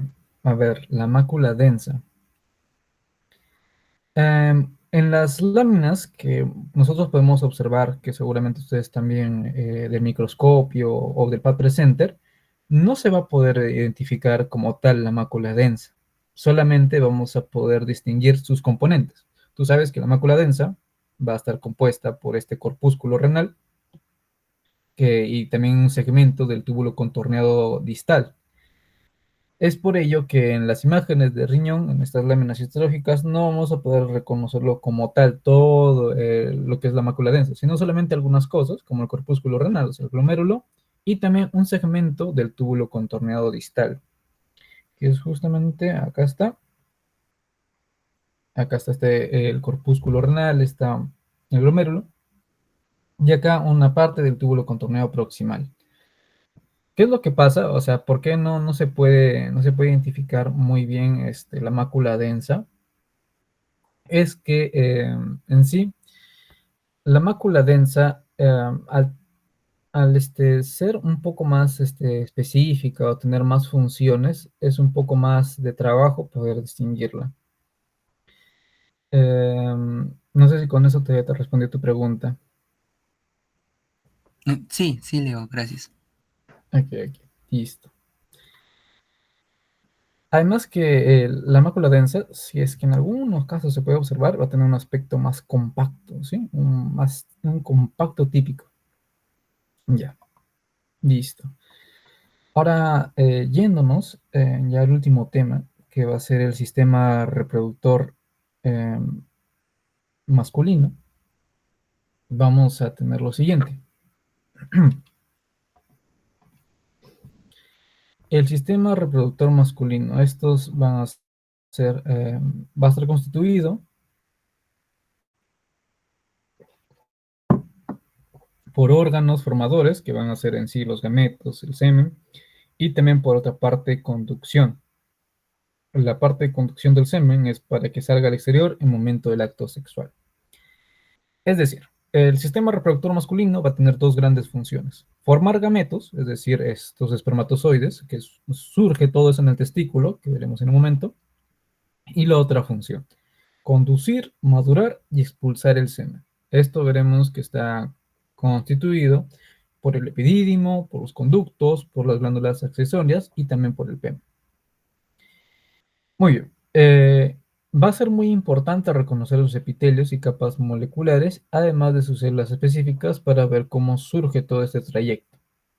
En una vista panorámica del testículo, como pueden observar aquí, vamos a poder distinguir que está recubierto por una túnica, esta túnica albugínea, si no se dan cuenta, acá lo señalo, esta túnica albugínea, que es un tejido conectivo denso que forma tabiques internos, y además estos tabiques crean compartimientos donde se concentran los túbulos seminíferos que producen los espermatozoides. No debemos de confundirnos con el epidídimo lo vamos a poder encontrar en esta parte superior, pero no debemos de confundirlo porque justamente vamos a tener características únicas dentro de este testículo. A ver, comenzando. En el testículo vamos a poder observar lo siguiente. Vamos a poder ver que está cubierto externamente por la piel del escroto, independientemente cubierto por la túnica albugínea. Aparte veremos también que la túnica albugínea va a ser este tejido conectivo denso y regular que va a proteger tanto al testículo, al epidídimo, y que veremos que da algunos tabiques, ¿no? Pues por eso que le da ese aspecto de testículo. Veremos que los túbulos seminíferos, que es justamente lo que veremos aquí, justamente aquí, estaba buscando la imagen, acá está. Estos túbulos seminíferos vamos a poder encontrar que son estructuras tubulares muy enrolladas. Mm, Asócienlo como un maqui, ya está muy enrollado, es un maqui. Cada uno va a tener un epitelio germinal, va a tener célula de Sertoli, va a tener células germinales en distintas etapas, una membrana basal gruesa y también tejido conectivo intersticial a su alrededor. ¿Cómo lo podemos distinguir? A ver, vamos a verlo acá. túbulos seminíferos. Los túbulos seminíferos vamos a poder encontrar estructuras tubulares que están formadas por dos tipos de células, epiteliales y también el epitelio germinativo. Aquí seguramente habrán escuchado este término, espermatogonia, que va a ser una célula diploide. Estas son grandes, redondas, núcleo hipercromático, justamente lo podemos distinguir acá. Luego, a medida que se va acercando al centro, vamos a poder distinguir otras células. ¿Cuáles son esas células? Va a ser los espermátides. ¿Por qué? Porque veremos que embriológicamente, cuando pasa estas células, la espermatogonia, cuando ocurre la doble división mitótica, es decir, la meiosis en la espermatogénesis, estos se producen hacia la luz y veremos que genera las espermátides, que en sí va a ser el gameto ya masculino. ¿Cómo vamos a poder distinguir? Ya se encuentra en la luz del túbulo seminífero. Pero además veremos que también se asocian, o bueno, que están a los lados de células de Sertoli, que esto es muy preguntado en examen. Las células de Sertoli van a ser grandes y columnares, un núcleo ovoide y basal, soporta y nutre también las células germinales, forma la barrera hematotesticular y produce el ABP. ¿Qué es el ABP? El ABP, por sus siglas, Androgen Binding Protein. O sea, proteínas buscadoras o fijadoras de andrógenos. ¿Ya? Eso es lo más importante. Acá también podemos observar que vamos a poder encontrar entre estos túbulos seminíferos espacios donde, bueno, estos espacios se conocen como el espacio intersticial y entre ellos vamos a poder ver agrupaciones de células más grandes, que estas son las células intersticiales o también conocidas como células de Leydig, las cuales en sí se van a encargar de secretar y sintetizar lo que es la testosterona. Muy bien, ahora, algo importante o algo que preguntan en el examen es con referente al linaje espermatogénico. Vamos a hacer un pequeño resumen acá, para que si no se acuerdan la parte embriológica, con esto más o menos puedan tener un feedback, ¿no?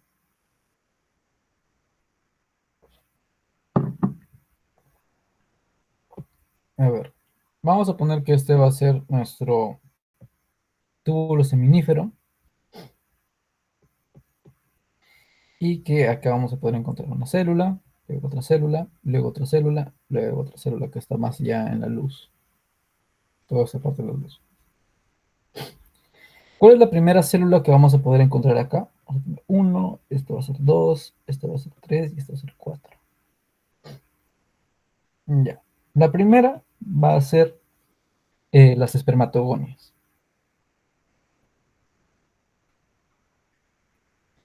Las espermatogonias van a ser las células basales. Muy bien. Traten de asociarlo como si fuese también capas. Ya. Capa basal, capa intermedia, cómo va subiendo. Luego pasamos al segundo tipo de célula, que es justamente cuando ocurre esta división. Los espermatocitos primarios. Los espermatocitos primarios justamente van a ser núcleos grandes y van a ser producidos por la meiosis 1. Van a ser producto de la meiosis 1. Luego pasa meiosis 2, veremos a los espermatocitos secundarios. Los espermatocitos secundarios ya son más difíciles de ver, justamente porque hay siempre, no sé, en las láminas histológicas no siempre se puede ver muy bien cada cosa. Es porque son las más difíciles de ver, más difíciles de ver. Ya. Luego pasamos al 4. 4. Y acá va a haber otra lista. 5. Cuarto, veremos a las espermátides. Las espermátides ya van a ser estos gametos, ¿no? Estos son los gametos sexuales, los cuales veremos que en sí van a ser característicos porque tienen su núcleo más pequeños, van a ser núcleos pequeños. Núcleos pequeños. Muy bien. Y por último, quinto, veremos a los espermatozoides, que es lo último ya del linaje espermatogénico. En los espermatozoides ya veremos que estos están directamente en la luz. ¿Y a qué nos referimos con la luz? Justamente a la luz nos referimos con esta parte de acá, justamente la parte del centro. Entonces, eso va a ser el linaje espermatogénico. Por si es que te preguntan o por si es que te dicen, ¿cuál es el linaje espermatogénico? Dime del 1 al 5, ¿cómo va? ¿Cuál es el orden? Ya, tú sabes. Espermatogonias, espermatocitos primarios, espermatocitos secundarios, espermátides y espermatozoides. Ese es el orden correcto de maduración y del linaje espermatogénico.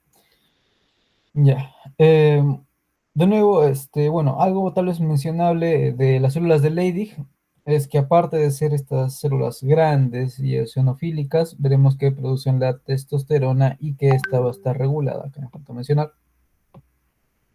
regulada por una hormona, que va a ser la LH, luteinizante. Ya. Luego vamos a pasar a otro ya, que va a ser las vías de conducción. En sí, el recojo y la maduración. Aquí vamos a poder distinguir a los túbulos rectos, a la rete testis, seguramente lo habrán escuchado, a los conductos eferentes y ya luego pasaremos al epidídimo. A ver, comenzando. La vía de conducción, con bueno, todo va a converger en el centro testicular. Este va a ser conocido como el mediastino testicular, que es la parte central del testículo. Aquí vamos a encontrar testículos que continúan a los túbulos seminíferos, es decir, la parte siguiente de los túbulos seminíferos. ¿Cuáles son estos?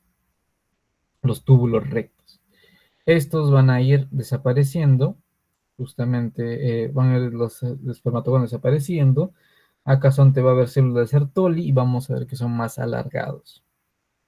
Luego de los túbulos rectos, estos continúan con la red de testis, que es como una red donde continúan su rumbo hacia las espermátides. Luego de la red de testis y las espermátides, vamos a ver que pasan por los conductos eferentes. Estos conductos eferentes van a llevar las espermátides al epidídimo. Y el epidídimo es solamente un tubo, es como si se enrolla, si fuera un resorte, y bueno, vamos a ver que parece ser varios tubos, pero solamente hay uno, esa es justamente su morfología que veremos a continuación. Y que algo importante de este es que aquí es justamente donde van a madurar los espermátides para pasar a los espermatozoides. Ya.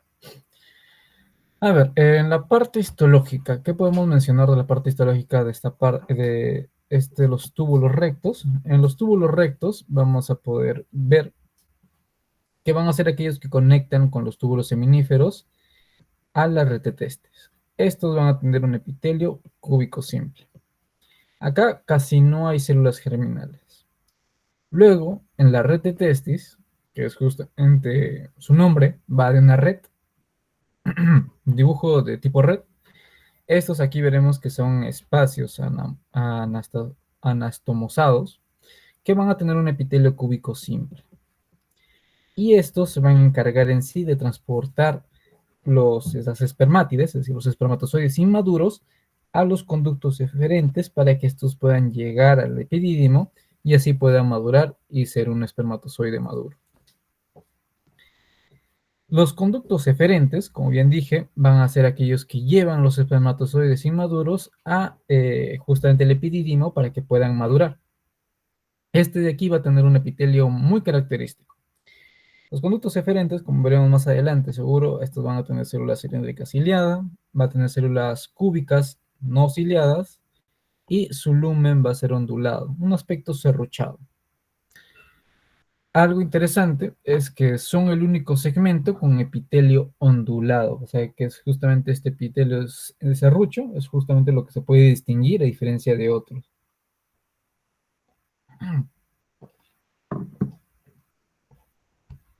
Ya te quedamos sin voz ya. Ya. A ver, el epidídimo. Yéndonos a la parte de epidídimo, vamos a ver que esta va a tener una composición más compleja. Esta composición compleja justamente porque ocurre la maduración de los espermátides en espermatozoides.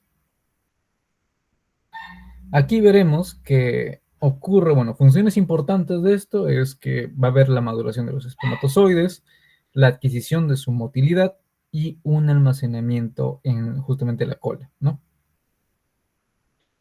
Características de esto es justamente su epitelio, un epitelio substratificado cilíndrico con estereocilios. Esto justamente lo habíamos mencionado anteriormente.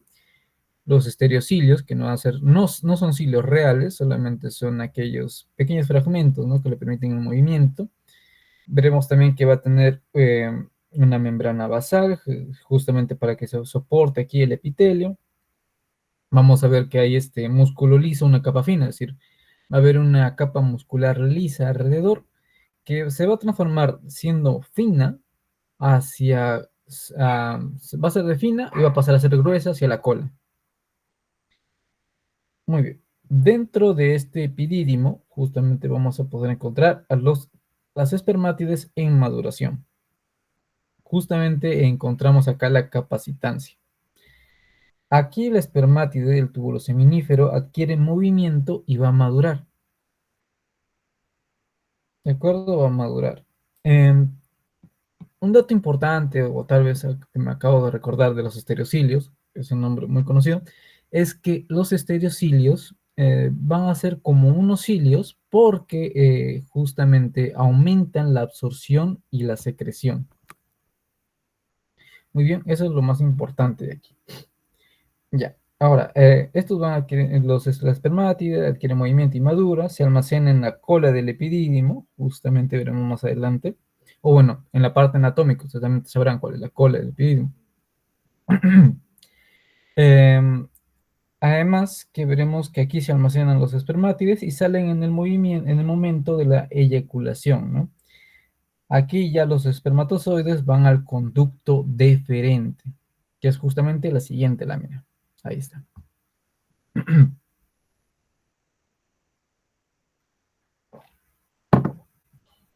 Ya. El conducto deferente. Aquí veremos que vamos a encontrar uno a cada lado del testículo. Además, este va a ser característico por tener un epitelio pseudoestratificado cilíndrico con estereocilios, una luz en estrella, como pueden ver, una luz en estrella, también tres capas musculares gruesas. Aquí vamos a poder encontrar al longitudinal interna, circular media, longitudinal externa. Esta musculatura, o sea, del por qué tienen estas tres capas de músculo, es porque le permite la expulsión, para que así pueda ocurrir la expulsión del semen durante la eyaculación. Justamente también podemos distinguir aquí una lámina propia ancha, que es justamente propio de este conducto deferente, y bueno, mencionar de nuevo estas tres capas musculares, que van a ser muy importantes porque hace al órgano que sea más grueso y robusto, y que sirven para que pueda, a través de la contracción, durante la eyaculación, ayudar a expulsar los espermatozoides para que así puedan salir con el semen.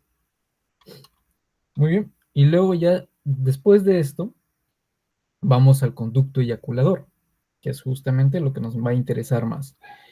El conducto eyaculador va a ser aquel que une el conducto deferente con la uretra prostática. Y ustedes sabrán que hay diferentes, bueno, no hay una uretra que se divide en diferentes partes. Una de esas partes va a ser la uretra prostática, que es justamente, veremos que se une al conducto deferente con la uretra prostática porque aquí se articulan las vesículas seminales dentro del conducto deferente. El conducto eyaculador va a ser delgado, va a ser muy delgado, va a tener un lumen muy estrecho, se forma por la unión del conducto deferente y la vesícula seminal y va a desembocar en la uretra prostática. Para que así luego veremos que este se articule con conducto deferente con las vesículas seminales. Las vesículas seminales en sí, al hablar de estas, va a ser glándulas accesorias. Las glándulas accesorias va a ser las vesículas seminales y también la próstata. Primero, las vesículas seminales, como podemos ver en la imagen, hay dos, una a cada lado. Va a ser característico porque tiene un epitelio certificado cilíndrico, un aspecto plegado o en laberinto. Además, tiene una luz muy amplia, como pueden observar, un pigmento marrón en células epiteliales, mucha mucosa plegada. Acá está su mucosa, como está plegando. Y además veremos que también va a tener tres capas musculares. Acá el pigmento marrón, del por qué ocurre el pigmento marrón, es porque en sí, al tener esta estructura regular con pliegues, se observa que en las células que forman parte del epitelio y la mucosa de la vesícula seminal van a adquirir esta parte, bueno, esta parte del color, ¿no? Es por eso que veremos que aportan 60 al 80% del semen y además que va a ser rico en fructosa, algo que nutre al espermatozoide para que así pueda madurar y pueda ser expulsado, ¿no?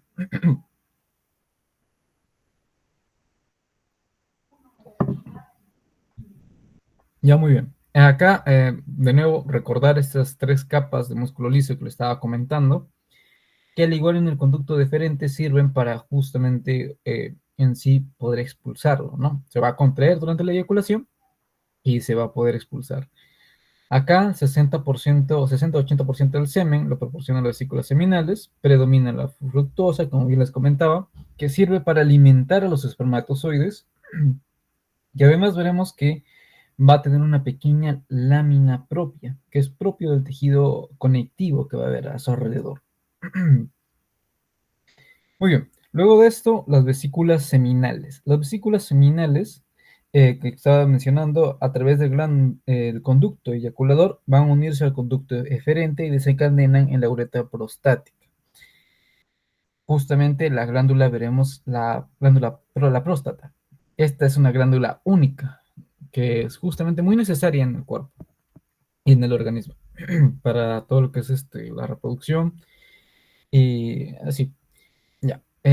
La próstata va a tener un estroma fibromuscular, glándulas tuboalveolares, un epitelio cilíndrico o también puede ser cuboidal, unos cuerpos amiláceos, que es muy importante, también porque te pueden preguntar en examen, y esto va a desembocar ya para finalizar en la uretra prostática. ¿Dónde lo podemos encontrar? Justamente se encuentra por debajo de la vejiga urinaria. Esta va a rodear a la uretra, justamente la uretra prostática, por eso que recibe también el nombre. Y además esta va a estar formada por múltiples glándulas con diferentes tamaños. Acá si le hacemos un zoom podemos distinguir lo siguiente, ¿no? En una capa basal donde podemos encontrar las células cúbicas, justamente por eso va a tener un epitelio estratificado cúbico o también en algunos casos cilíndrico, ¿no? Toda esta parte grande, alargada, vamos a poder diferenciarla como una sinoglandular. Aquí vamos a poder ver sus capas, una capa superficial, donde están las células superficiales cilíndricas. Aquí veremos que tiene un núcleo basal citoplasmático al polo apical alto, es decir, que en la parte, en la periferia, ¿no? En la parte apical vamos a poder que son más alargadas. Asimismo, ya para tener patología, algunos se relacionan con el cáncer de próstata, es justamente que las células se vuelvan, ¿no? Se van a hacer malignas, pero en sí, si hay un correcto funcionamiento del organismo, las células superficiales cilíndricas funcionales en sí producen el licor prostático y una secreción prostática normal, ¿no? Que es justamente lo que se requiere para así pasar hacia lo que es la uretra prostática. Además, como bien les comentaba, tiene un estroma fibromuscular, es decir, un tejido fibromuscular. Aquí hay un tejido conectivo, va a haber fibroblastos, fibras musculares lisas. Y todo lo que lo rodea van a ser estos acinos, que como bien estábamos viendo en un zoom, van a ser los acinos glandulares con sus diferentes características histológicas. Acá de nuevo, vamos a poder distinguir un par de cosas más. Acá está el estroma fibromuscular, de tejido con tejido fibroconectivo, fibras musculares lisas. Todo este es el epitelio de los acinos glandulares, justamente lo que estábamos comentando. Todo esto va a formar la glándula prostática. Y además es que justamente ustedes seguramente han escuchado la andropausia, ¿no?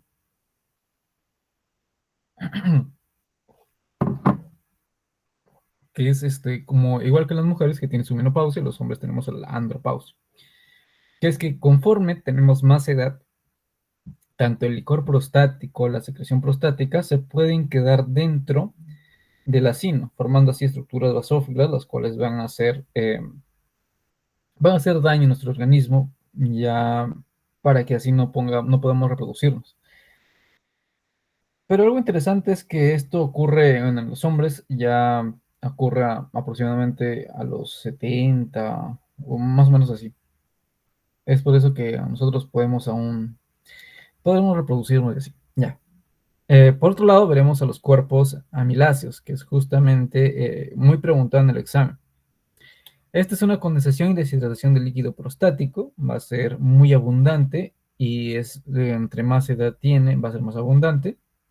Se encuentra en la luz de los acinos, se ve como un material que se acumula dentro de una forma, bueno, de forma concéntrica. Y aquí veremos además que la glándula prostática contribuye a formar el semen, donde veremos acá las glándulas seminales y también las válvulas uretriales. Componente importante que va a tener es los espermatozoides, como estábamos comentando. Estos espermatozoides, que en un inicio habíamos visto que se forman en el testículo a través de los túbulos seminíferos y maduran en el epidídimo, y luego del epidídimo van a viajar para que así puedan llegar a toda esta parte de acá de la próstata. Y el último, si no me equivoco, el pene, ¿no? Que es justamente lo siguiente. En el pene vamos a poder encontrar que tiene distintas estructuras. Esto es mejor visto en la parte anatómica, pero vamos a poder mencionar algunos aquí.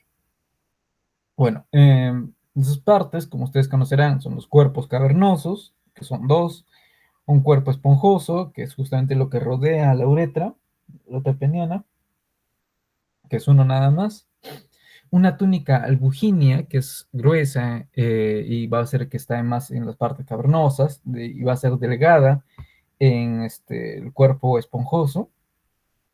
Y además veremos senos venosos, que van a ser estos espacios vasculares. El epitelio. El epitelio, primero vamos a poder centrarnos acá. Toda esa parte va a ser constituida por la piel.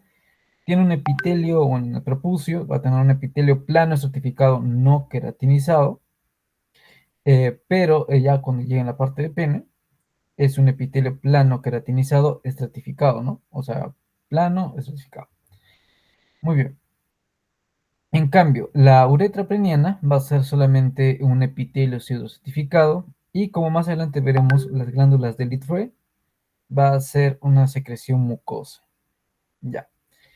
Comenzando que aquí vamos a poder encontrar en algunos casos los folículos pilosos, ¿no? Que es justamente los vellos púbicos que se forman alrededor. Luego veremos también que va a haber fascias. ¿Qué fascias hay dentro de esto? Vamos a poder encontrar la fascia superficial, que es la primera que separa la piel del pene. El pene va a tener tres zonas eréctiles. Veremos que primero está el cuerpo esponjoso, los cuerpos cavernosos que estaba mencionando anteriormente. Muy bien, ¿por qué dice tres zonas eréctiles? Porque son dos cuerpos cavernosos y un cuerpo esponjoso.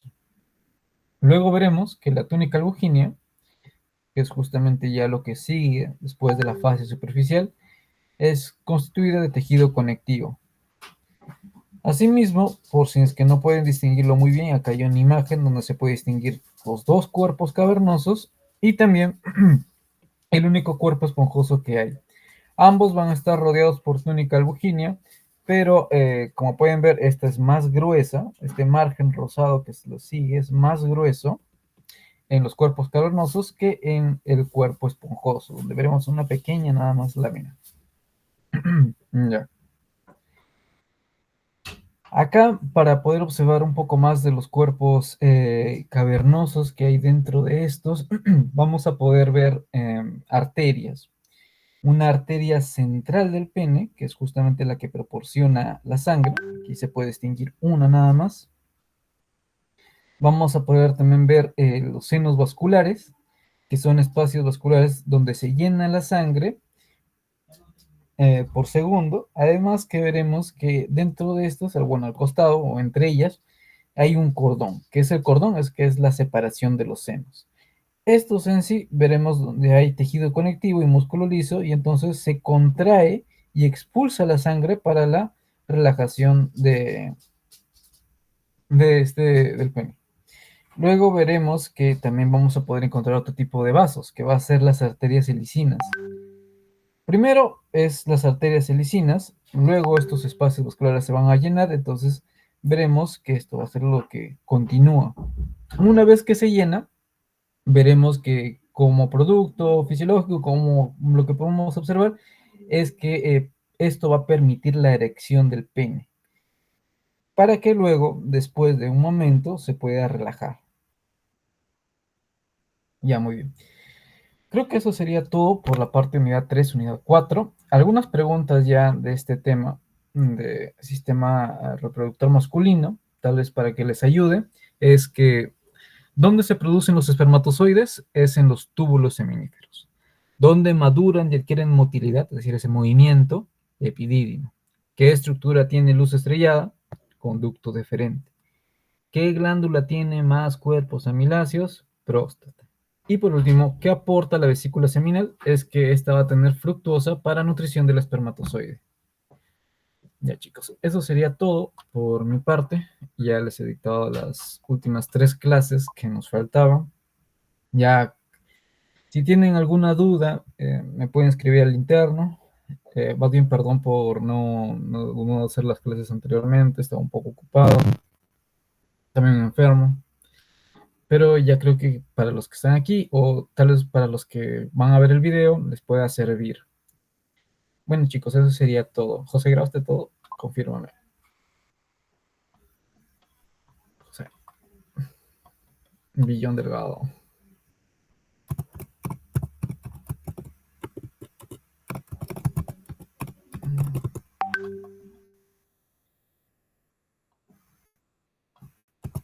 Ya José, ¿estás ahí? Responde.